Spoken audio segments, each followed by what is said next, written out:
განსხვავება SR1-ის, რომელიც არის სოკეტზე და საერთებელი, ჩვეულებრივ საშტიფწინო როზეტში საერთებელი, მას აქვს ჩართვა გამართვის ფუნქციაც და ისიც ავტომატურად მუშაობს ჩვენი ჩარევის გარეშე, როგორც კი ის აღმოაჩენს ძაბვის ვარდას ან მატებას თვითონ გათიშავს ქსელს, როგორც ჩვეულებრივი ეს რელეები, მაგრამ ამათგან განსხვავებით ის კონკრეტულად იმ საშტიფწინო როზეტზე დგება, სადაც ჩვენ გვჭირდება ან ქვაბის მიერთება, ან სარეცხი მანქანის, ან მაცივრის, ან სხვა ნებისმიერი მოწყობილობა. თუ ჩვენ არ აგვაქვს შესაძლებლობა ქსელში დავაყენოთ ეს რომელიმე რელე, ან არ აგვაქვს ელექტროკარადაში ამის ადგილი, უკვე დაინსტალირებული არის, ჩვენ შეგვიძლია უკვე SR1 კონკრეტულ მოწყობილობაზე გამოვიყენოთ, შედარებით ბიუჯეტური არის და არ საჭიროებს დამატებით ელექტროსპეციალისტის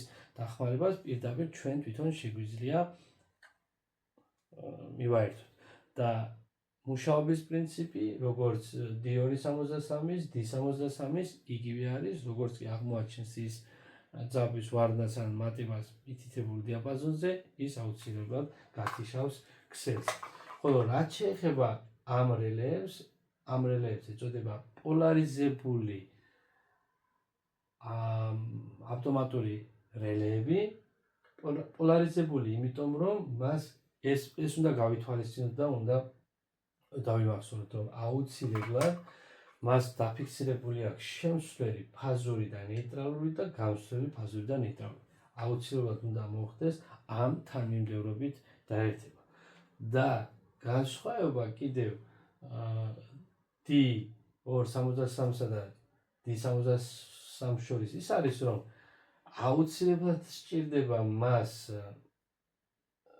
D63-ს მიერთება ფაზურის და ნეიტრალურის და ის თიშავს ორივეს, ფაზურს და ნეიტრალურს, ხოლო D63 მხოლოდ ფაზურდენს თიშავს. აქვე შეერთებაზე შეგიძლიათ დააგვირდეთ.